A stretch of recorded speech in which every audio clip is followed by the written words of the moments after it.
We are Unitarian Universalists. When we lift up our 7 principles, some of us think of them as a form of theology, but they are more important to our collective than that. They do not tell us what we should believe. They tell us how we should be. They tell us how we should act in the larger world and with each other. We are brought here today by the fact that Unitarian Universalism has fallen short of the image that was presented to the world and to many of those who embrace this religion. But we are also brought here today by the truth that Unitarian Universalism has shifted course to move toward a place of wholeness, a place that perhaps never existed for us as a denomination. It has been a long and sometimes unforgiving road to today, but we are here today because we are mindful of that past, because we have hope for the future. We want the practice of this faith to be a fulfilling manifestation of its promise. Open our hearts, seek new ways of understanding. Come, let us be together. And now at this time, we'll have an opportunity to light the candles of the community. You can light them for a joy or a concern, or just simply to bring more light to the room.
Stand in body or spirit for the lighting of the chalice and our spoken affirmation.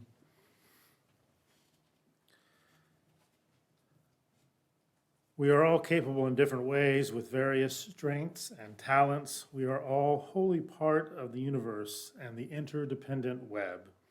We light this chalice, cherishing our differences and holding each other in sacredness. Let's join in our spoken affirmation. Love is the spirit of this church, and service is its law. This is our great covenant, to dwell together in peace, to seek the truth in freedom, and to help one another. You may be seated. Our opening thought comes from the great philosopher George Carlin. Religion is like a pair of shoes. Find one that fits for you, but don't make me wear your shoes.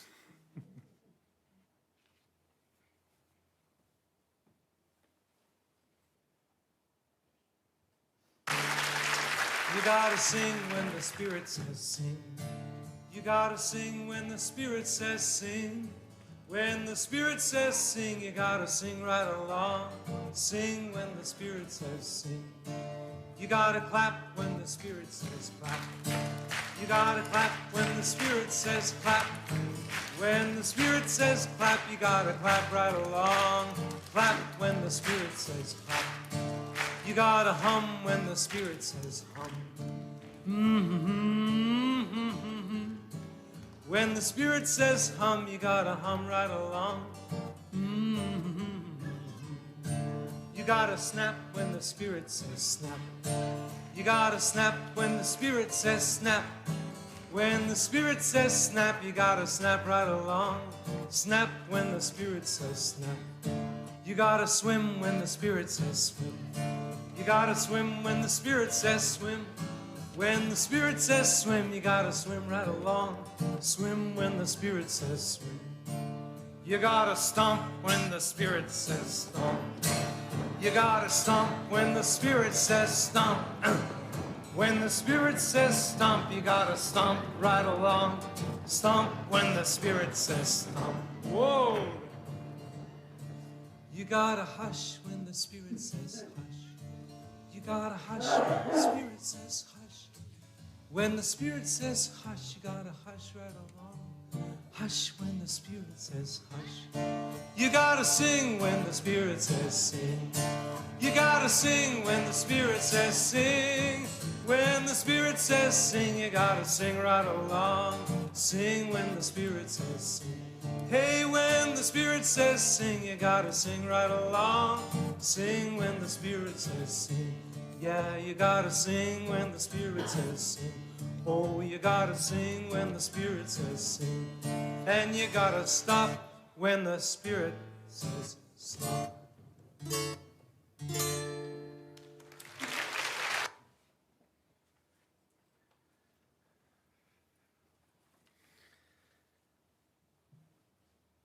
Our next reading comes from the novel The Brothers Karamazov by Fyodor Dostoevsky.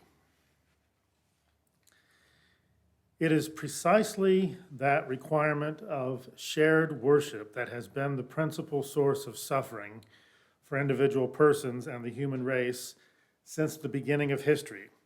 In their efforts to impose universal worship, persons have unsheathed their swords and killed one another. They have invented gods and challenged each other. Discard your gods and worship mine, or I will destroy both your gods and you. Let us join together in a time of meditation. Hearing these words from Rebecca Parker, choose to bless the world.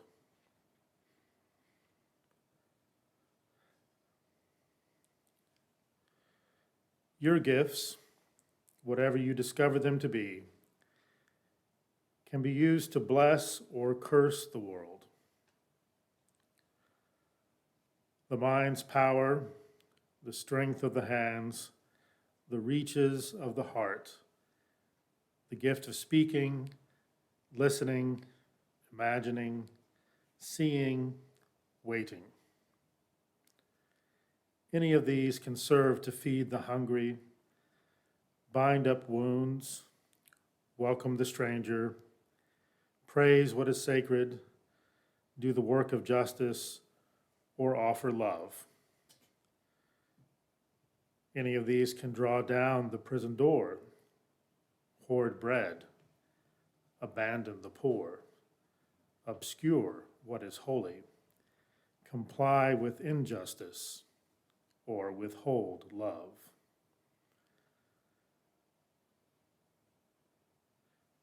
We must answer this question: what will you do with your gifts? Choose to bless the world. The choice to bless the world is more than an act of will, a moving forward into the world with the intention to do good. It is an act of recognition, a confession of surprise, a grateful acknowledgement that in the midst of a broken world, unspeakable beauty grace, and mystery abide. There is an embrace of kindness that encompasses all life, even yours.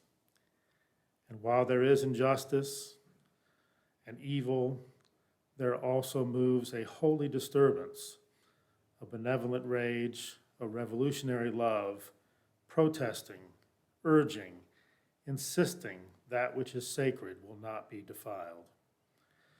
Those who bless the world live their life as a gesture of thanks for this beauty and this rage. The choice to bless the world can take you into solitude, to search for the sources of power and grace, wisdom, healing, and liberation. More, the choice will draw you into community, the endeavor shared, the heritage passed on, the companionship of struggle, the importance of keeping faith, the life of ritual and praise, the comfort of human friendship, the company of earth, the chorus of life welcoming you. None of us alone can save the world. Together, that is another possibility, waiting.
Our second reading comes from Eboo Patel and his book titled Acts of Faith. Patel writes, "To see the other side, to defend another people, not despite your tradition, but because of it, is the heart of pluralism. I realized that it was precisely because of America's glaring imperfections that I should seek to participate in its progress, carve a place in its promise, and play a role in its possibility. And at its heart and at its best, America was about pluralism."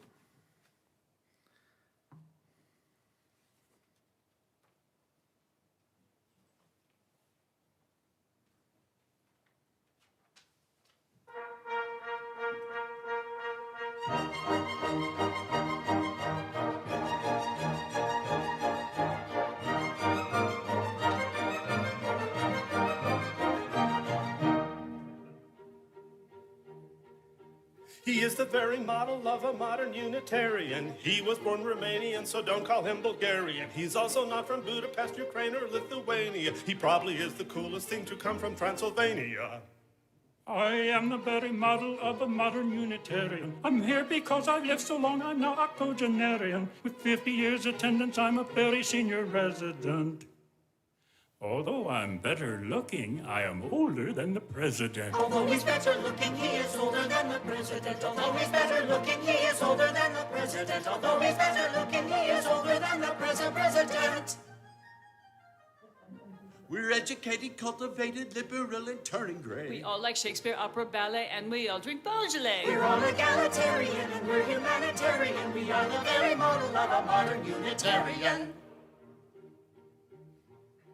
We are the very model of a modern Unitarian. We're ethical, sustainable, and also vegetarian. If you would like to join us, it would not be so regrettable. We have a lot of recipes and some of them are edible. We are the very model of some modern Unitarians. Our masters of theology have made us seminarians. We never preach damnation and we don't have a confessional. We're open and inclusive and we're also quite professional. They're open and inclusive and they're also quite professional. They're open and inclusive and they're also quite professional. They're open and inclusive and they're also quite professional. We're always looking for new ways to make the world a better place. The Utah politics ensure we often fall down on our face. We're all egalitarian and we're humanitarian. We are the very model of a modern Unitarian. I am the very model of a modern Unitarian. Devotion to the evidence has made me a contrarian. If you're the optimistic type, believing everything you read, consider that a friend like me is just the very thing you need. I am the very model of a modern Unitarian. I'm coming out the closet and confessing I'm a thespian. I realize the second line does not rhyme with the rest of it. But being gay in Utah helps you learn to make the best of it. But being gay in Utah helps you learn to make the best of it. But being gay in Utah helps you learn to make the best of it. But being gay in Utah helps you learn to make the best of it. While driving in our Priuses, NPR gives us our news. Mind your P's and Q's, for some of us are LGBTQs. LGBTQs. Some of us are homosexuals.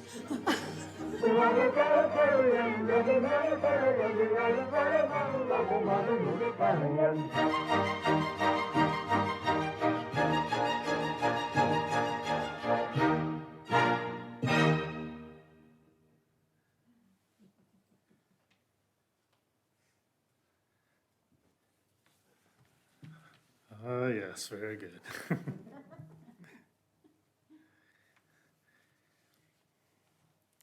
This morning's discourse in some ways builds on the discourse from 2 weeks ago when I was here and I spoke about the Emperor Constantine of the Roman Empire in the 4th century using Christianity in an attempt to make the empire great again, and focusing on bringing together Christian leaders at the time to come to a unified view of Christian doctrine, Christian theology, because he wanted to make sure that there would not be divisions within Christianity in the Roman Empire, because divisions within Christianity could cause divisions within the empire. And Constantine was very concerned about making sure to maintain order and maintain his power and to expand the power of the empire.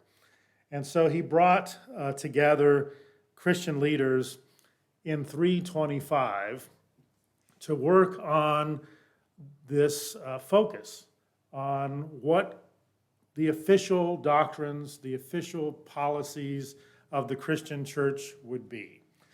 And that council that came together in 325 is known to us as the Council of Nicaea. And today I'm going to look at what I think are at least two major problems with that council. I call them the sins of Nicaea. The sins of Nicaea. So 325 is when the Council of Nicaea met. That was just 12 years after the Emperor Constantine had declared Christianity to be a legal and acceptable religion. So in 313, you have the Edict of Milan, and 325, the Council of Nicaea. And in the Council of Nicaea, bishops in the Christian church from across the empire came together to try to come to some agreement about the official doctrines of the church. And Constantine was particularly concerned about one group within the church and the divisions that this group was causing. This group, this way of thinking, is often referred to as early Unitarianism, as early Unitarianism. The Arians, you may have heard of Arianism. The viewpoint of Arianism was a bit like Unitarianism, a little bit like, not fully Unitarianism, but fairly close in that Arianism did not focus on the importance of the Trinity. Arianism saw the status of Jesus and Jesus' divinity as being different than the status of the divinity of God. And so there was some division that was within the church in relation to Arianism, because there were others within the church that were arguing that Jesus was just as divine as God the Creator, that Jesus was co-eternal with what the early church called the Father, and that Jesus was not distinct from or subordinate to the Father. But Arianism argued just the opposite. Arianism argued that Jesus was not co-eternal with God the Creator and was distinct from and subordinate to God the Creator. And this was a problem. The viewpoint, the doctrine, the idea wasn't necessarily a problem, but Arianism was a problem for Constantine. It was a problem for Constantine because it was in the interests of imperial order that the church be of one mind and its views be the same in relation to the divinity of Christ because of the desire for order in the empire.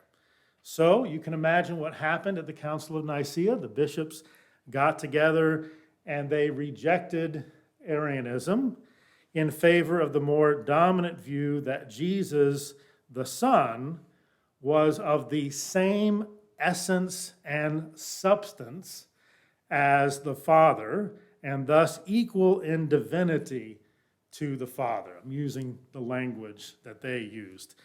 It's certainly not inclusive language, but that's what they came to.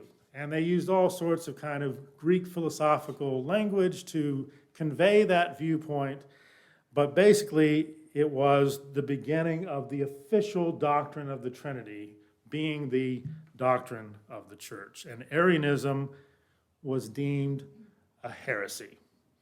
The early Unitarians were deemed heretics, and they were condemned by the council. And this is, I think, important. There is nothing wrong or inappropriate about church leaders coming together to seek common understanding and agreement about their views concerning the divinity of Jesus. That's fine if they wanted to come together and talk about that and come to some common understanding and agreement. That's not the problem with the Council of Nicaea. The problem with the Council of Nicaea, the sin of Nicaea, is not the seeking of common understanding. Rather, it was what was done to those who dissented from the majority view. What was done to those who dissented from the majority view. At the Council of Nicaea, the empire-approved Christian church committed the grievous sin of allowing secular authority to enforce adherence to its doctrines. So if you were an Arian, if you did not comply with the new official position, the more Trinitarian position of the Christian church, you were punished. You were subject to penalties that were enforced by the secular authority of the empire. And this included exile of the bishops who held on to their Arian views, and also, even worse, capital punishment, potential execution for any persons who were found to possess Arian writings. So after the Council of Nicaea, if Arian writings were found in your possession, you could be executed by the Roman Empire for having those writings. Constantine, after the Council of Nicaea, actually required that all extant Arian writings be burned. And there's some artwork showing the burning of the Arian writings after the Council of Nicaea at Constantine's command. At the Council of Nicaea, the empire-approved Christian church lost its soul by accepting capital punishment by the state as a punishment for not adhering to its doctrines. What started as a movement by one who was wrongly executed by the Roman Empire, Jesus, now became an institution maintained by the threat and actual use of wrongful executions by the Roman Empire. You can cut the irony with a knife. Church doctrine, in effect, became a tool for the enforcement of imperial order, as opposed to being the good news of liberation for the poor and the oppressed. Under the guise of imperial protection, Constantine effectively turned the empire-approved Christian church into an instrument for maintaining imperial order, with differing theological views being suppressed by exile or execution. What was once the persecuted church became an imperial instrument of persecution to eradicate divisions that Constantine viewed as problematic for imperial peace. The empire that killed Jesus now killed people to enforce adherence to empire-approved church doctrine. A movement of persons who followed the executed one now became an institution that embraced the empire, executing people on its behalf. By accepting the violent state enforcement of church doctrine, the empire-approved church lived by the sword, rather than by the way of love and justice, thus becoming the very antithesis of the Jesus it claimed to follow. This is one sin of Nicaea. When the bishops at the Council of Nicaea in 325 CE allowed the use of exile, execution, and book burning by the Emperor Constantine to enforce their favored doctrines, whatever small part of the institutional church that was still holding on to the hand of Jesus let go and firmly grasped the hand of the same empire that murdered Jesus, thus empowering the empire to sickeningly and grotesquely murder innocents in the name of Jesus, something empire has done time and time again throughout the history of Christendom. Another sin committed at Nicaea is that the Christian leaders developed a creed that focused much more on imperial order than on the good news of liberation for the poor and the oppressed. The Nicene Creed, developed in 325, convened by Emperor Constantine, does not begin, nor does it include, the liberative words that you find for the poor and the oppressed that Luke's Jesus reads at the beginning of his ministry. Empire-approved Christianity would never approve a creed that began with the following words based on the prophet Isaiah that we find in the Gospel of Luke, that Jesus read at the very beginning of what was his public ministry. If those words were included in the Nicene Creed, it might have sounded something like this. We believe that Jesus was sent to preach good news to the poor, to proclaim release to the prisoners and recovery of sight to the blind, to liberate the oppressed, and to proclaim the year of God's favor. But a creed with such language would likely be viewed as a direct threat to the stability and order of the Roman Empire.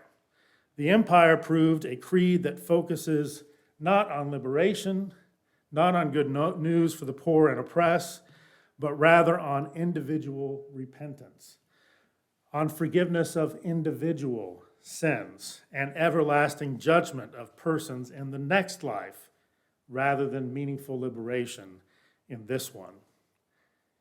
When I read the Nicene Creed, I do not see it as offering hope for liberation for the poor and oppressed in this life. Although I've been in conversations with many persons in the Christian tradition that do find some hope in the words of the Nicene Creed for liberation in this life, and I've been touched to hear their viewpoints on that. But as I read the Creed, I interpret it as directing hope for liberation to life after death.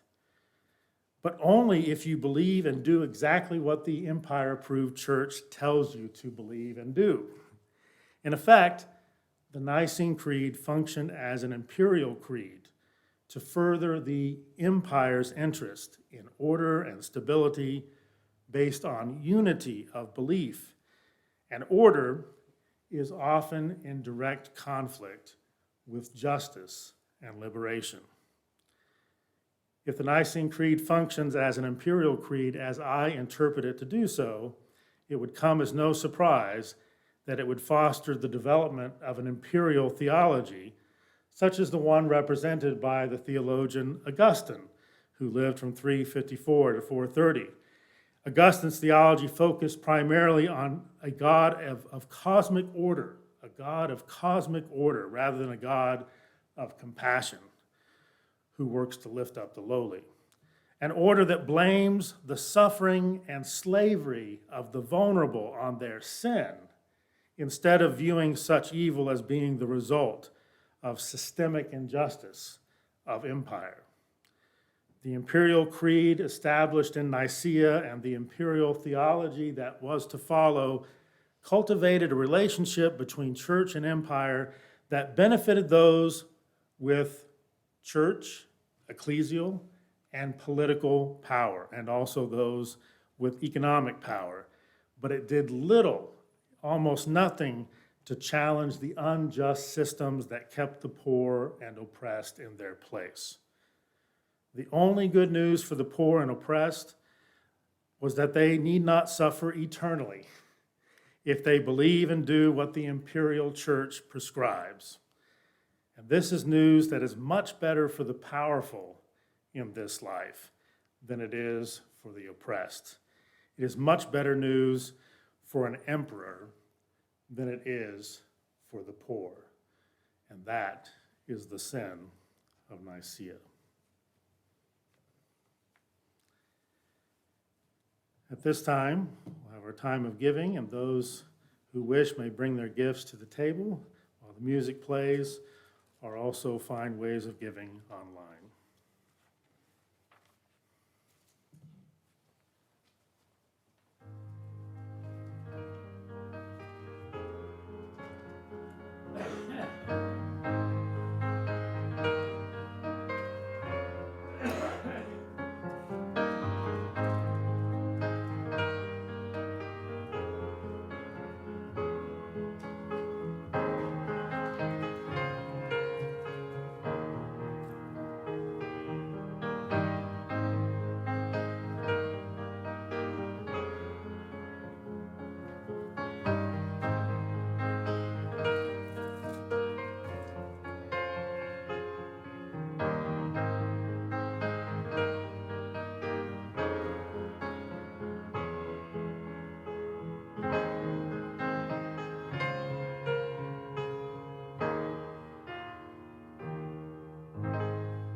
We will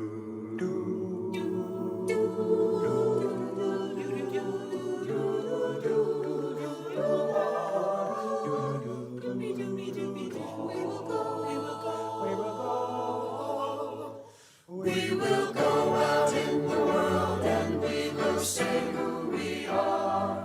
We will lift our voices strong and face the tide. There is one prevailing justice and it's ours to uphold. We will go out into the world. As I learn the power of compassion and love, and I see the work that has to be done, I will give my whole commitment to the task that's at hand until I start to see that change has begun. We will go out in the world and we will say who we are. We will lift our voices strong and face the tide. There is one prevailing justice and it's ours to uphold. We will go out into the world. I can make a difference every day if I choose. Whether joy and love will win or lose. As close as friends and family or as big as the world, this work I will embrace and I will do.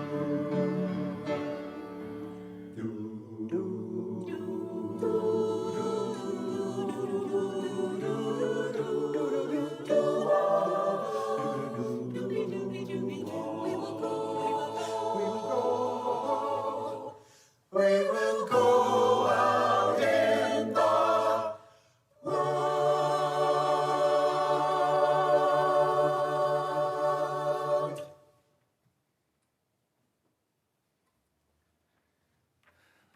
Let us stand together in body or spirit for our parting thought and for the extinguishing of the chalice. Our parting thought comes from Maya Angelou, "What a tapestry we weave." We all should know that diversity makes for a rich tapestry, and we must understand that all the threads of the tapestry are equal in value, no matter what their color.